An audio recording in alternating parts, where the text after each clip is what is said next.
இதுல ஒவ்வொரு சாதியும் இன்னொரு சாதியை விட மேலானது அல்லது தாழ்வானது என்கிற உளவியலை கொண்டிருக்கிறது. மற்றவங்க என்ன நினைக்கிறான்னா எஸ்சி மட்டும்தான் கீழ் சாதி, மற்றவெல்லாம் மேல் சாதின்னு நினைக்கிறான். அது உண்மை இல்லை. பிராமணர்களை பொறுத்தவரையில் பிராமணர்கள் மட்டும்தான் உயர்ந்த சாதி, மற்ற எல்லாரும் கீழ் சாதி. இதுதான் அவருடைய பார்வை. எல்லாரும் சூத்திரவான் அப்படின்றான். அதுல இன்னொரு நுட்பமான செய்தி நீங்கள் புரிந்து கொள்ள வேண்டும். பிராமணர்களில் கூட பிராமண பெண்கள் கீழ் சாதி. எவ்வளவு பெண்கள் இருந்தாலும் அவ்வளவு பேரும் 100% பார்ப்பன சமூகத்தை சார்ந்த பெண்மணிகள் சூத்திர சாதி. இதெல்லாம் எங்க இருக்கு அப்படின்னு கேட்டா மனு தர்மத்தில் இருக்கு. அதான் மனுஸ்மிருதி. மனுஸ்மிருதி மனுன்னு ஒருத்தர் இருந்திருக்கான்.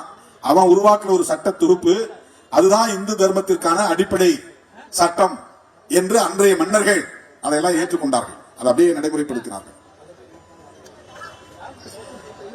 நாம் சொல்ற வீராதி வீரர்கள், சூராதி சூரர்கள், பாண்டிய மாமன்னர்கள், சோழ மாமன்னர்கள், சேர மாமன்னர்கள், இதெல்லாம் ஒரு காலத்துல பார்ப்பனர்களுக்கு கட்டுப்பட்டு அவன் சொல்ற மந்திரம் தான் வேதம், அவன் ஓதுகிற வேதத்தால் தான் நாம் வாழ்கிறோம் என்று நம்பி அவர்கள் என்னென்னவெல்லாம் செய்ய சொன்னார்களோ அதையெல்லாம் செய்தார்கள்.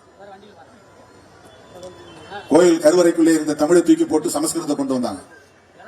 மன்னர்கள் தான் செய்தார்கள். தனித்தனியா வாழ்டங்கள் இருக்கணும், பிரிச்சு வச்சாங்க.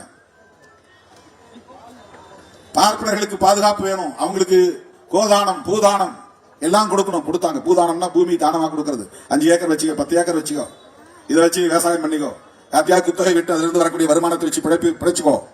கோதானம் பசுமாடு கொடுக்கிறது, பூதானம் நிலம் கொடுக்கிறது, கிராமங்களையே கொடுக்கிறது. மங்களம் மங்களம் முடிகிற கிராமங்கள்லாம் பார்ப்பனர்களுக்காக மன்னர்கள் கொடுத்த மங்களம். அது மங்களம்னு ஒரு ஊர் முடியுதுன்னா ஆறுமுக மங்கலம்னா அங்க பிராமணர்கள் இருந்திருப்பாங்க. சதுர்வேதி மங்கலம்னா அது பிராமணர்களுக்குரிய இடம். அப்படியெல்லாம் மன்னர்கள் கொடுத்தார்கள். அந்த மன்னர்களால் உருவாக்கப்பட்ட சாதிய கட்டமைப்பில் தான் சாதி விட்டு சாதி திருமணம் செய்தால் படுகொலை செய்கிற போக்கு இருந்தது. குல தர்மத்தை மீறக்கூடாது, மனு தர்மத்தை மீறக்கூடாது. தவம் செஞ்சான்னு சம்புகனை வெட்டி கொண்டாங்க. நீ ஒரு சூத்திரன், நீ எப்படி தவம் இருக்கலாம்னு ராமன் போய் சம்புகனை கொண்டதா ராமாயணத்துல கதை இருக்கு.